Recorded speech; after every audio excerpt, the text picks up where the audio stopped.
केज शहरातील सुप्रसिद्ध होमिओपॅथिक तज्ज्ञ म्हणून डॉक्टर दत्तात्रय बिभीषण ठोंबरे यांनी आपली एक वेगळी ओळख निर्माण केलेली आहे.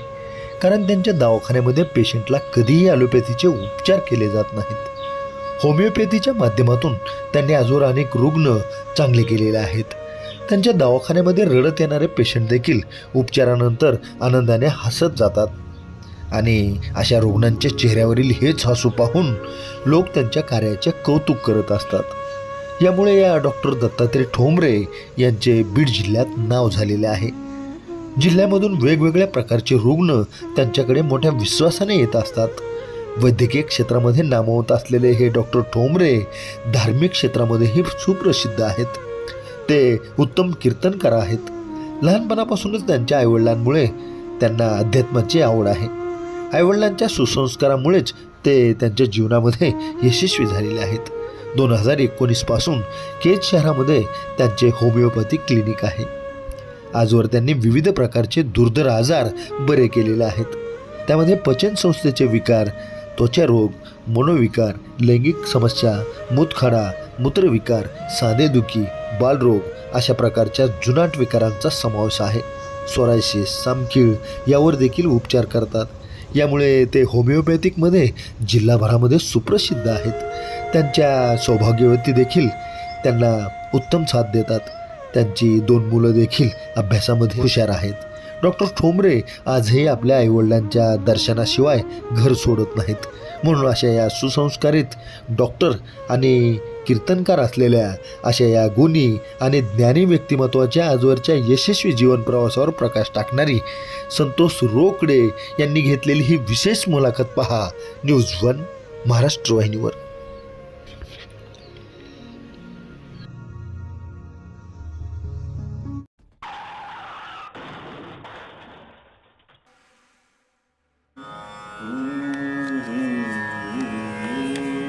दुर्बुद्धी ते म्हणा, दुर्बुद्धी ते म्हणा, कदानुपजो नारायणा, कदानुपजो नारायणा. आता मज ऐसे करी, आता मज ऐसे करी, तुझे पाय चित्ती धरी, तुझे पाय चित्ती धरी. आता मज ऐसे करी, आता मज ऐसे करी. उपजला भावो, उपजला भावो, तुझे कृपे सिद्धी जावो, तुझे कृपे सिद्धी जावो. आता मज ऐसे करी, आता मज ऐसे करी. तुझे पाय चित्ती धरी, तुझे पाय चित्ती धरी. आता मज ऐसे करी, आता मज ऐसे करी. तू का म्हणे आता, तू का म्हणे आता, लाभ नाही या परता, लाभ नाही या परता. आता मज ऐसे करी, तुझे पाय चित्ती धरी.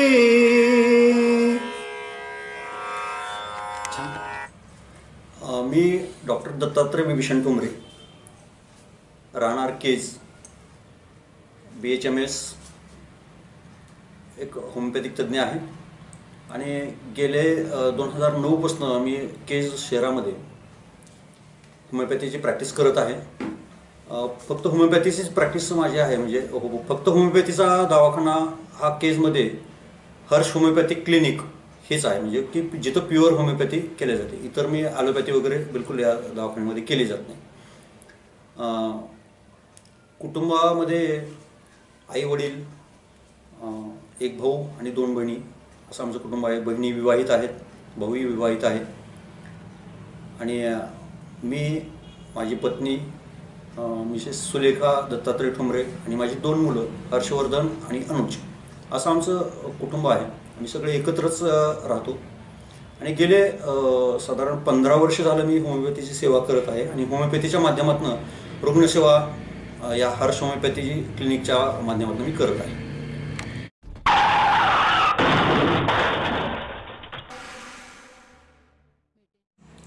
आज संत तुकाराम महाराज यांची बीज आहे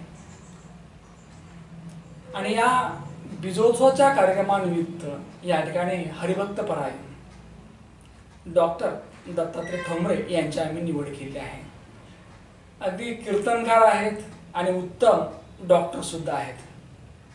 मला असं वाटतं की प्रत्येक व्यक्तीला या ठिकाणी समजलं पाहिजे की आपण कसं जगावं आणि कसं जगावं हे सांगणारा जर कोण असेल तो संप्रदाय आहे, नाही का.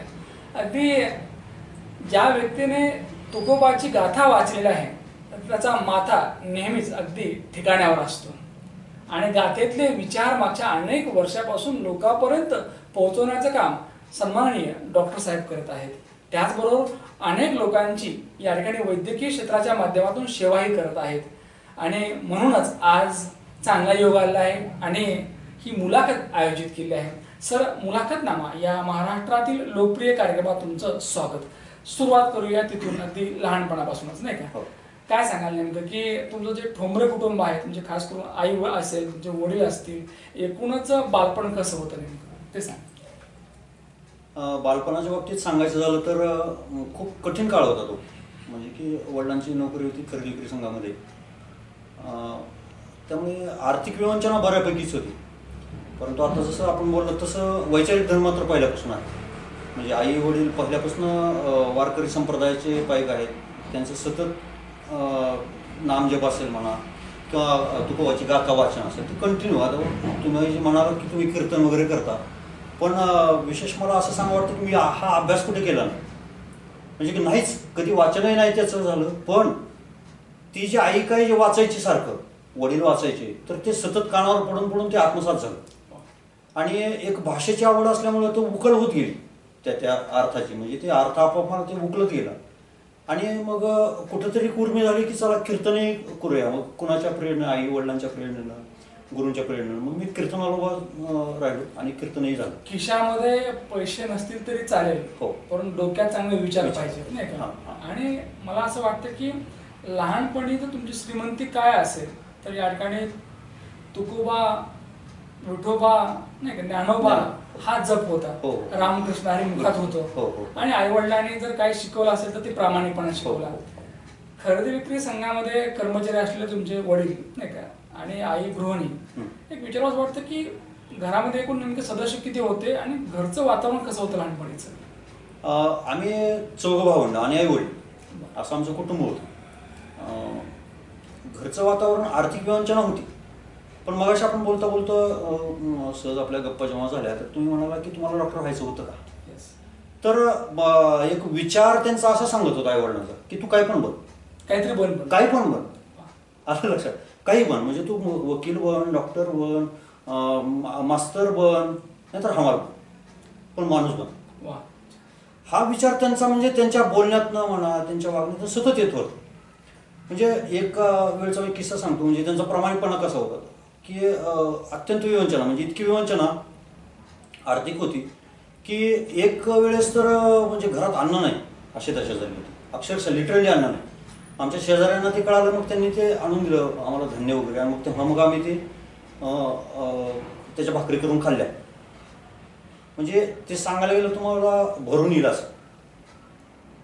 पण त्या काळामध्ये इतकी आर्थिक विवंचना असताना रस्त्यावर काही सोन्याचा दागिना पडलेला, ठीक आहे, म्हणजे कोणाचा तरी पडला होता, काय माहिती नव्हतं कोणाचा पडला ते. म्हणजे चांगलं एक तोळावर तरी सोनं असा होते. मग ते छोट्या भावाला सापडले त्याने ते घरात आणून दिलं. आईनं ते म्हटली आणि तिनं ते ठेवून दिलं. सोनं कोणाचं तरी, तर त्याचा जीव किती तळमळत असेल असा विचार आईचा होता. नाव काय तुमच्या आईचं? बबिता ठोंबरे. बबिता. मी या ठिकाणी प्रेक्षकांना सांगू इच्छितो की उगाच कुणासाठी कुणामुळे डोळ्यात आसवं येत नाहीत. तर ज्याच्या वेळेला आई वडिलांचं आपण नाव घेतो आणि आई वडिलांचा स्वभाव, आई वडिलांचं आचरण तसं असेल तर निश्चितपणे लेकरांच्या डोळ्यामध्ये आसवं येतात. कारण हे आसवं या ठिकाणी एक साक्ष असतात की आपलं किती प्रेम आहे आपल्या आई वडिलावर. कारण जे पेराल तेच उगवतं खरं तर, नाही का. मला असं वाटतं की तुमच्या आईने वडिलाने जर काय शिकवलं असेल तर प्रामाणिकपणा शिकवला, सच्चाई शिकवली. तुकाराम महाराज असं म्हणतात की बोले त्याचा चाले त्याची वंदावी पावली. तुमच्या आई वडील जसे बोलत होते तसे ते चालायचे, नाही का. कारण आम्हा घरी या ठिकाणी जे काय असेल ना ते अगदी जे धन असेल ना, अगदी सोना असेल, पैसा असेल, अगदी त्याची किंमत काहीच नाही खरं तर. कारण किंमत माणसांची आहे. सर एक मला विचारायचं वाटतं की शालेय जीवनामध्ये तुम्ही कसे होतात नेमके, म्हणजे अगदी तुमचं प्राथमिक शिक्षण असेल, माध्यमिक असेल, आपण बोला. ही लिंक कम्प्लीट करू. मग तेच ठेवलं 2-3 दिवस. मग अर्थातच ते त्या रस्त्यावर पडलं होतं, म्हणजे त्याच रस्त्याने कोणीतरी जाणार येणार असं त्यांचं पडलेलं होतं. मग 3 दिवसानंतर लक्षात आलं की दुसऱ्या गल्लीतल्या एक लेडीज होत्या, त्यांचं ते पडलेलं होतं. आणि मग ती ओळख पटून आईनं ते त्यांच्या घरी नेऊन दिलं. परत दिलं? हा, परत दिलं ते. त्यांना किती मोठेपणा वाटलं ते खूप. म्हणजे मग या गोष्टीचा काय झाला की आमच्यावरचे संस्कार झाले. एक उदाहरण सांगितलं मी तुम्हाला. घ्यायचं नाही. हा, म्हणजे आता बघा ना, म्हणजे एककडं परिस्थिती अशी आहे की 1 किलो ज्वारी आणायचं म्हणलं तर पैसा नाही घरामध्ये. म्हणजे ते दळून आणायला मग मी घरावरचे छोटंफार काही भंगार वगैरे पडलेलं असं वस्तू त्या विकून मी दळून आणलं होतं ते. म्हणजे एक परिस्थिती अशी होती. मला असं वाटतं की परमेश्वर बा पांडुरंग सुद्धा परीक्षा बघतो आपली, नाही का. आणि त्या परीक्षेला आपण उतरलं पाहिजे. सर बऱ्याच वेळा काय असतं की 10 रुपये जर दिसले नाही, रुपये जर दिसला तरी आपण परत देत नाहीत ते. कारण आपल्याला घ्यायची सवय लागली असते, नाही का. तर परत द्यायचं नाही कोणाचं. तुमच्या आईने जर तुमच्या समोर एक उदाहरण ते ठेवलं असेल की बाबांनो काही असू द्या ते आपल्याला नको. अगदी सापडलेलं सोनं सुद्धा आईने परत केलं. आणि मला असं वाटतं की हा विचार तुमच्या मनामध्ये खोलून रुजला गेला खरं तर. सर आईचा प्रामाणिकपणा, वडिलांचा प्रामाणिकपणा आणि घरातलं वाईट वातावरण या सगळ्या परिस्थितीमध्ये तुम्ही चांगले घडत होतात, तुम्ही आणि तुमची भावंड. तर एक विचार असं वाटतं की जे शालेय जीवन असतं आपलं, म्हणजे अगदी ते प्राथमिक असेल, माध्यमिक असेल, शाळेत कसे होतात नेमके तुम्ही ते आम्हाला ऐकायचं. शाळेत मी बऱ्यापैकी होतो, म्हणजे की अभ्यासाची आवड होती पहिल्यापासूनच. आणि शाळा हा जो गुण आहे प्रामाणिकपणाचा तो शाळेतून पण भेटत गेला. म्हणजे जे आमच्या शाळेचे संस्थापक अध्यक्ष होते स्वर्गीय विश्वंभररावजी कोकिळ, तर त्यांचाही असा एक कटाक्ष असायचा, त्यांचा असा दंडक असायचा की आपल्या स्वामीच्या पोरांनी, स्वामी विवेकानंदाच्या पोरांनी कॉप्या नाही केल्या पाहिजे. हां, म्हणजे 10वीपर्यंत आम्हाला म्हणजे ते काकाला की अशी भीती वाटायची. काका म्हणजे विश्वंभर काका कोकिळ असं म्हणायचं ना. म्हणजे ते काय शिक्षक नव्हते आमचे, परंतु त्यांचा असा सर्व त्या परिवारावरती, शाळेचा जो परिवार आहे, शिक्षक म्हणा किंवा विद्यार्थी, त्यांच्यावर एक नैतिक दरारा होता त्यांचा. तर तेव्हापासून मग तिथंही शाळेमध्ये पण मग स्वामीचे पोरं म्हणले की ती कॉप्या नाही करणार. त्या काळची जी परिस्थिती होती आम्ही 10वीपर्यंत असताना, तर मग तिथूनही हा प्रामाणिकपणा तो उजरत गेला, पाजरत गेला म्हणा, आतमध्ये पाजरत गेला. घरची अशीच परिस्थिती की घरूनही समजा आपण उपाशी राहिलं तरी चालतं, पण लोकांचं पडलेलं सुद्धा घ्यायचं नाही, असा तो जो कटाक्ष येत गेला. आणि त्याच्यातनं जे काय तो प्रामाणिकपणा एक आंतरीकरण व्हावं लागतं एखाद्या गुणाचं, की तो आपल्या अंतरात तो आतपर्यंत तो पाजरला पाहिजे, झिरपला पाहिजे. नक्कल केली की पुढे जाता येत, त्याला अक्कल पाहिजे. हा, त्याला अक्कल पाहिजे, अक्कल पाहिजे. म्हणजे तो तुमचा गुण झाला तो आता. म्हणजे आता जरी माझं एक मन सांगत असेल की घे काय होतं, म्हणजे विक तू इमान विक, ते मला वाटतं विंदा करंदीकरांची एक कविता आहे. हां, की फेक इमान ते विक तू, विमान विक तुझं, इमान जे आहे तुझं ते विकून टाक आणि उचल पैसा. पण ते मला ते जमत नाही, आजही जमत नाही. याचं कारण मग ते शालेय शिक्षण आहे. मग तिथून मी कमी शिकलो, जास्त शिकलो, पण हे जे विचार आहे की मी जे मगाशी म्हणालो की माणूस म्हणून जगायला शाळेने शिकवलं, आणि माणूस म्हणून जगायला जी पहिली शाळा असते आपलं कुटुंब, तिथूनही मी माणूस बनायला शिकलो. छाटले जरी पंख माझे तरी नव्याने उडणार आहे. मला असं वाटतं की कितीही परिस्थिती कशी येऊ द्या, आपण झगडलं पाहिजे, आपण लढलं पाहिजे. निश्चितपणे या ठिकाणी तुमची जडणघडण, तुमचे विचार या ठिकाणी अगदी व्यक्त होत आहेत. सर, विचार असं वाटतं की तुम्ही आणि तुमचं भावंड म्हणजे तुमची बहीण असेल, भाऊ असेल, यातलं आयुष्य कसं होतं? आम्हाला काही प्रसंग सांगायचे. खूप चांगलं होतं. म्हणजे ते काय, आता मी मोठा भाऊ होतो आणि घरामध्ये असं वातावरण होतं की मोठा भाऊ म्हणजे की त्याचं सगळं ऐकलं पाहिजे, तुझे सांगेल त्या पद्धतीनं ऐकलं पाहिजे किंवा त्याला उलटं नाही बोललं पाहिजे. मग ते आता माझं वय साधारण 44 आहे, भाऊ 40पर्यंत आहे. म्हणजे सगळीच आता याच वयाचे आहेत. म्हणजे खरं तर ते स्वतंत्र झाले खऱ्या अर्थानं. पण आजही मी त्याला कितीही रागावलं तरी मला नाही वाटत की आणखीन बी आमचं बालपण संपलं म्हणून. म्हणजे त्याला आजही कुठली चूक त्याची असेल असं मला जर वाटलं आणि मी जर त्याला रागवलो आणि जरी त्याची चूक नसेल तरी तो बोलत नाही मला पुढे. परत जाऊन तो सांगेल मला की बापू असं नव्हतं, असं होतं, म्हणजे नंतर. परंतु तो आणखीन वडिलकीचा मान माझा राखतो. म्हणजे तुम्हाला तुमची भावंड बापू म्हणतात? हां. तर मग हा वातावरण आहे म्हणजे की बाबा प्रत्येकानं प्रत्येकाचा मान राखणं, म्हणजे आपल्या ताटात काय आहे याच्यापेक्षा समोरच्याच्या ताटात काय नाही. तर हा विचार त्या कुटुंबातून तो पाझर गेला. आणि हे माझ्याच बाबतीत नाही, म्हणजे आमचं जे पूर्ण कुटुंब आहे, सगळे भावंड आहेत ना मी, तर हा असा विचार करतो म्हणजे जेव्हा ते सुखी आहे का तर मग मी सुखी. मला असं वाटतं की एकमेकावर प्रेम पाहिजे, made for each other. Yes yes. Sir, विचार असं वाटतं की जसं तुम्ही तुमच्या भावंडाबद्दल बोललात तसं दुसरं आणि आपल्या अंगाचं मित्रांचं, म्हणजे मित्रामधलं आयुष्य कसं होतं नेमकं, म्हणजे कुठले कुठले खेळ खेळायचे, कोणते कोणते मित्र होते, एकूणच जे काय असतं ना आपल्या गमती जमती, अगदी खिदळणे, हसणे, मनसोक्त जगणे, हे आपण मित्रामध्ये करतो. तर मित्रातले डॉक्टर साहेब कसे होते नेमके? खूप म्हणजे मित्रही खूप होते आणि चांगल्या विचाराचे सगळे होते. म्हणजे मैदानी खेळ असतील किंवा बैठे खेळ असतील, जे काही त्या वयातले जे खेळ असतील, मग कबड्डी असेल, खो खो असेल, मग त्या काळात ते खेळ जास्त असायचे. क्रिकेट म्हणा, फुटबॉल म्हणा, हे पण खेळ आम्ही त्या वेळेला खूप खेळायचो. खूप खेळलो, खूप हुंदडलो. म्हणजे मग सायकलवर पूर्ण, मग केज तर खूप छोटं होतं त्यावेळेला, इतका म्हणजे हा शेवटचा भाग होता. म्हणजे आता जी वकीलवाडी आहे तो शेवटचा भाग होता.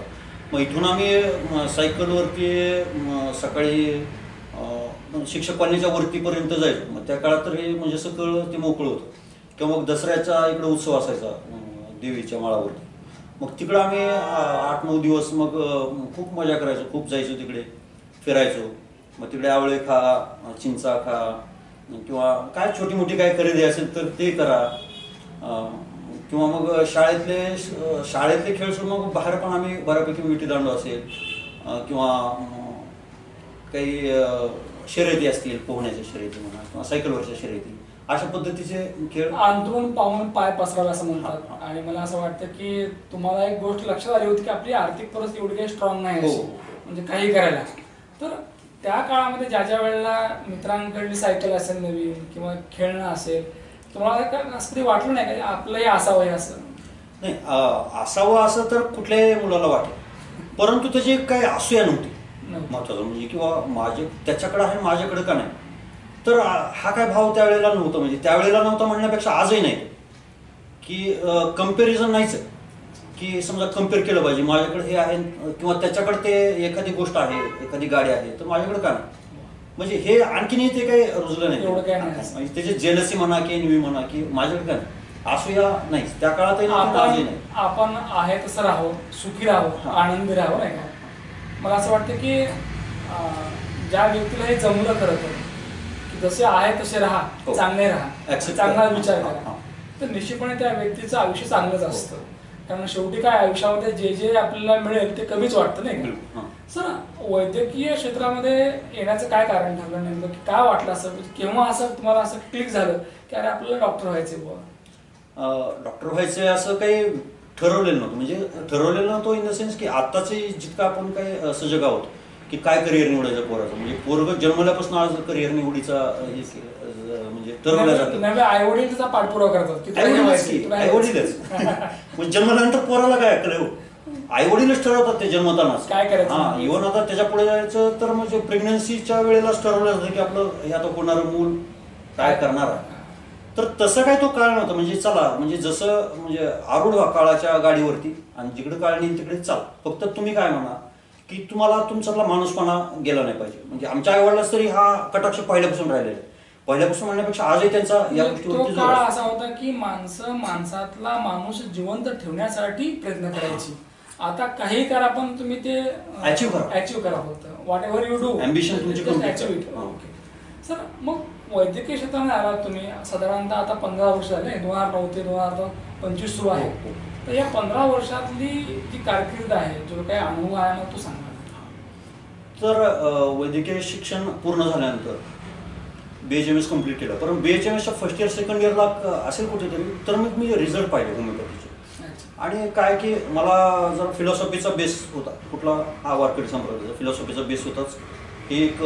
आणि होमिओपॅथी शास्त्र जे आहे ते होमिओपॅथी शास्त्राला सुद्धा आपला आता आहे ते जर्मन शास्त्र, जर्मनीमध्ये याचा उदय झाला.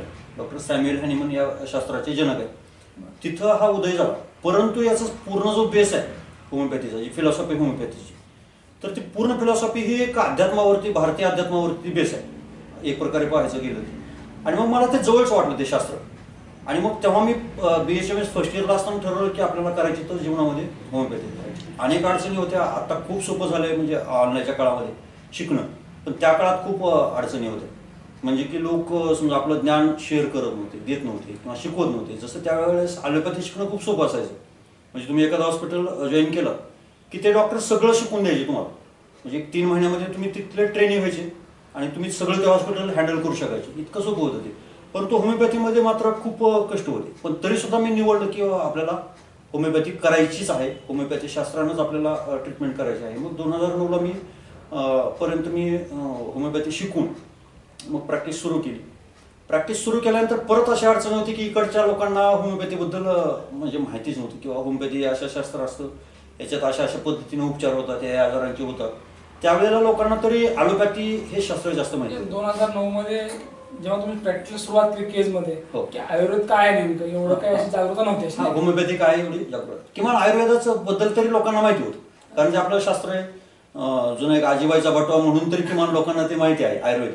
परंतु होमिओपॅथी बऱ्यापैकी म्हणजे आपला ग्रामीण भाग असल्यामुळे बऱ्यापैकी त्या लोक अनभिज्ञच होते, म्हणजे त्यांना काही खूप कल्पना नव्हती होमिओपॅथीबद्दल. मग त्यांना ते सांगणं, मग गावगाव मी विजिट्स करायचो, काही कॅम्प घ्यायचो, अशा पद्धतीनं लोकांमध्ये थोडीशी जागृती निर्माण केली होमिओपॅथी शास्त्राबद्दल. म्हणजे बऱ्यापैकी मेहनत करावं लागली, म्हणजे 3-4 वर्ष मला चांगला स्ट्रगलचा गेला. बऱ्यापैकी म्हणजे खूप मेहनत घ्यावी लागली. कारण ते लोकांना पटवून सांगून मग आपल्याला काम त्यांना किंवा आपलं रिझल्ट त्यांना दाखवायचे होते, म्हणजे इथपर्यंत ते हे होतं. आता काय परिस्थिती? आता खूप छान परिस्थिती, म्हणजे लोकांच्या एक रिनाऊन झालंय की बाबा होमिओपॅथी आहे. आणि होमिओपॅथीमध्ये दत्तात्रय ठोंबरे नावाचे एक डॉक्टर आहेत केजमध्ये, तर बऱ्यापैकी आता संपूर्ण जिल्ह्यातून म्हणा, जिल्ह्याबाहेरूनही पेशंट रेफरनं येतात माझ्याकडे. डॉक्टर दत्तात्रय ठोंबरे अगदी एक नाव झाले करतात, अगदी जिल्ह्याभरातून लोक आहेत. धाराशिवमध्ये कळम असेल नाही का, असे बऱ्याच ठिकाणाहून लोक येतात, त्यांना चांगले अनुभव येतात आणि ते इतरांना सांगत जातात. मला असं वाटतं की माउथ पब्लिसिटी खूप महत्वाची असते, कारण लोकांनी सांगितलं पाहिजे नाही का. तर काही आम्हाला प्रसंग सांगा असे की ज्या लोकांना बरं निदान झालं आणि मग त्याने आभार मानले असतील नाही का, किंवा एक भावना असते खरं तर, कारण नाही म्हटलं तरी डॉक्टर हे देवासारखेच असतात, ते सांगा. एक उदाहरण मला आणखीन आठवत आहे की एक 5-7 वर्षापूर्वीची गोष्ट असेल, नवीनच होतो, म्हणजे थोडासा एक 8-10 वर्षापूर्वीची असेल कदाचित गोष्ट. इकडून वडवणीच्या तिकडून एक पेशंट आला होता, एक 20-21 वर्षाचा युवक असेल तो, आणि खूप त्रस्त झालेला होता. म्हणजे त्याच्या हातापायाला चिऱ्या वगैरे गेलेल्या होत्या, पूर्ण डीप एकदम क्रॅक्स होता त्याच्यामध्ये. आणि त्याच्यातनं मग रक्तपू असा ते इन्फेक्शन झाल्यामुळं रक्तपू, म्हणजे रडवेला होऊनच आलेला तो पेशंट, रडतच आलेला. त्याच्या आजोबानं घेऊन आलेले ते, आणि मग त्याला योग्य पूर्ण मुलाखत घेऊन त्याची आपण मेडिसिन दिलं, त्याला होमिओपॅथिक मेडिसिन दिलं. मग 3 दिवसामध्ये त्याचे ते जखमा आहेत ना त्या म्हणजे बऱ्यापैकी कमी झाल्या 3 दिवसामध्ये. आणि मग तो 7व्या दिवशी पेढ्याचा बॉक्स घेऊनच आला तर तो डायरेक्ट पायावरच. मग त्यावेळेला मग ते काय म्हणतो आपण याजासाठी केला होता अट्टहास हे. मग ते खूप म्हणजे एक भारावून गेल्याचं क्षण असतो, म्हणजे वैद्यकीय म्हणजे एखाद्या वैद्यकीय प्रॅक्टिशनरला, डॉक्टरला, म्हणजे की अरे म्हणजे आपण केलेल्या प्रयत्नाला इतकं छान फळ, तो एक वेगळा आनंद आहे. म्हणजे तो आता बघा 8-10 वर्षापूर्वीची गोष्ट, पण मला ते आजकाल झाल्यासारखं असं मग ते आठवतं. बाकी वेदना असतात आणि त्या वेदनेवर कोणतरी फुंकर मारली नाही का, आणि ते मारण्याचं काम तुम्ही करतायत. अनेक लोकांचे अनुभव आहेत, कारण आम्ही ऐकलेत स्वतः ते की डॉक्टर साहेबांकडे आलेला एकदा पेशंट येताना रडत येतो, पण जाताना तो अगदी हसत गेलेला असतो नाही का. ही किमया फक्त डॉक्टरना जमते. प्रामाणिकपणे हे आजवरची सेवा आहे, प्रामाणिकपणे काम करतायत. त्याचबरोबर अगदी वैद्यकीय क्षेत्राबरोबरच अगदी संत उत्तम कीर्तनकार आहात, तर काय नेमकं कीर्तन, पहिलं कीर्तन केव्हा केलं होतं? पहिलं कीर्तन मी लॉकडाऊनच्या आधी झालं माझं कीर्तन. मला वाटतं 2019 झालं होतं अच्छा, माझं. बरं. हां, असाच मित्र कंपनी जी होती समजा, आमचे काही प्राध्यापक मित्र आहेत, ते म्हणजे की डॉक्टर साहेब तुम्ही व्याख्यानं करता छान, तुम्ही छान बोलता, प्रत्येक विषयावर कुठल्याही विषयावर तुम्ही बोलता हो, तुमचं आध्यात्मिक ज्ञान पण खूप आहे, मग तुम्ही कुठेतरी मांडा मग कीर्तनाच्या रूपानं. तोपर्यंत भजन वगैरे चालू असायचं माझं, भजनात वगैरे जायचं, कारण मी चांगल्यापैकी मृदंगवादक पण आहे, म्हणजे पकवाज आणि चांगले गायक पण हा. आहात. तर हे सगळं अंग असले ते म्हणाले की तुम्ही कीर्तनही करा. अध्यात्म ही मनाची खरं शांती करत. हो, शांती आहे. कारण पैसा करून या ठिकाणी तुम्हाला सुख मिळेल की नाही मला माहित नाही, बरोबर. पण विठोबाच्या, तुकोबाच्या, ज्ञानोबाच्या नावामध्ये आनंद आहे. बरोबर. आणि खरी श्रीमंती तीच आहे खरं तर. भक्तिगीत म्हणता, अगदी एखादी चाल म्हणता, आज काय म्हणायला आवडेल नेमकं? ठीक आहे, एक अभंग म्हणतोय. कुठल्याही कीर्तनाची, भजनाची सुरुवात जी असते ना, तर ती भगवंताच्या रूपाच्या अभंगानं होत असते. त्याला रूपावळी असं म्हटलं जातं वारकरी संप्रदायात. रूप पाहता लोचनी, रूप पाहता लोचनी, सुख झाले ओ साजणी, सुख झाले ओ साजणी, सुख झाले ओ साजणी, तो हा विठ्ठल बरवा, तो हा विठ्ठल बरवा, तो हा माधव बरवा. रामकृष्ण हरी माऊली. खूप आनंद वाटला. आता एक विचारायचं वाटतं की आता अशा तुम्ही स्टेजला आहात की जिथं ज्याला काय म्हणूया आपण, की आपण सगळं मिळवलंय. खरं तर एक काळ असा होता की म्हणजे भाकरीचे वांदे होते खरं तर, नाही का, तो भाकरीचा संघर्ष होता आणि तरीही इमान होतं. आज ज्याच्या वेळेला मागे वळून बघता त्या दिवसामध्ये काय वाटतं नेमकं? ती सोना तप्ता आहे तो कुंदन म्हणतात, अरे बहुत बरोबर है ना. तर ही भावना येते, म्हणजे तो काळ आपण सोचला. म्हणजे कसं असतं ना, की मला वाटतं ओपू काळे म्हणाले एका कुठतरी, ते ओपू जाऊन पुस्तक येतं, एका पुस्तकात ते म्हणाले की सर्जरी करताना माणूस घाबरतो, परंतु ती झाल्यानंतर मात्र तो कौतुकाने, अभिमानाने ते जखमा दाखवतो, ते टाके दाखवतो. बघा, म्हणजे 12 टाक्याचं झालं, 15 टाक्याचं झालं. तर ती भावना आहे आज. म्हणजे आज जेव्हा मागं वळून बघतो, यार काय परिस्थिती होती ती, आणि भगवंतानी परीक्षा घेतली पण त्यांनी आपलं सोनं केलं. हां, म्हणजे आज जर आपलं लोक नाव घेतात आपलं एक चांगला माणूस, म्हणजे जे आई वडिलांचं स्वप्न होतं की तू माणूस बन, माणसाच्या जन्माला आलास ना, कुछ भी बन मगर इंसान बन. इंसान का काय इंसान का काहीतरी गीते बघा, ते हिंदू बने ना मुसलमान बने, इंसान की आवाज आहे, इंसान बने. बहुत बढ़िया. तो ही आपण कम्प्लीट केलं बाबा कुठेतरी. कारण इंजिनियर बनला तो माणूस नाही झाला तर मग तो काय, तो फुलं पाडी, किंवा डॉक्टर बनला माणूस नाही बनला तर तो किडनॅप केलं लोकांच्या.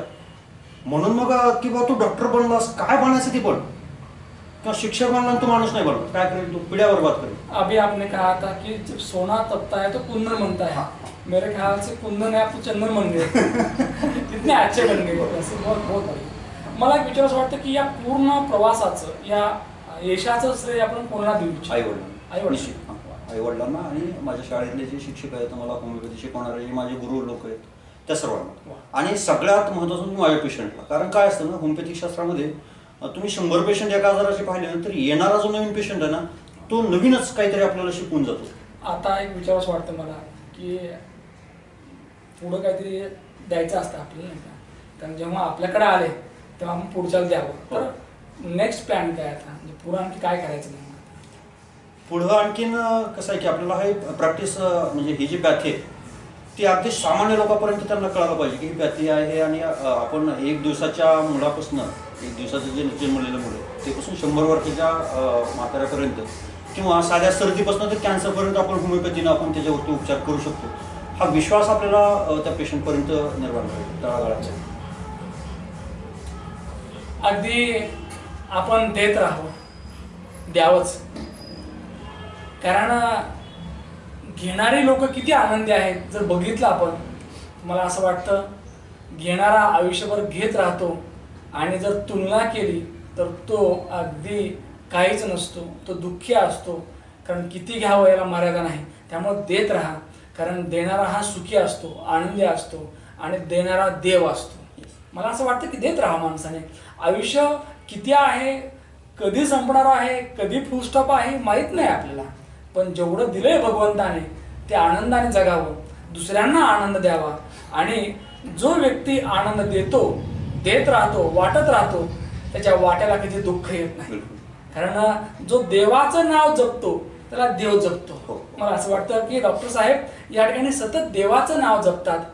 साहजिकच देवाने त्यांना जपलेलं आहे. आता भगवंताने या ठिकाणी आणखी मग काय द्यावं नेमकं, कारण आज ते आई वडिलांची सेवा करतायत, भावंडांना सांभाळतायत, त्यांना सहकार्य करतात आणि त्यांची भावंड देखील त्यांच्यावर माया करतात, प्रेम करतात. अगदी समाजामध्ये कीर्तनाच्या माध्यमातून लोकांमध्ये जनजागृती करतात, व्याख्यानं देतात आणि आलेला रुग्ण या ठिकाणी देव आहे समजून त्याची सेवा करतात. मला असं वाटतं की अशी माणसं समाजामध्ये फार दुर्मिळ होत चालली आहेत. सर, तुमच्यातल्या माणसाला मी आज सॅल्यूट करतो. निश्चितच या ठिकाणी केज नगरीतील वैद्यकीय क्षेत्रातील आणि एक उत्तम कीर्तनकार असलेले सन्माननीय डॉक्टर दत्तात्रय ठोंबरे यांच्या जीवन कार्यावर टाकलेला प्रकाश प्रेक्षकांना आवडला असेल. परत भेटूया पुढच्या मुलाखतीमध्ये. तोपर्यंत पाहत राहा न्यूज 1 महाराष्ट्र चॅनल. धन्यवाद.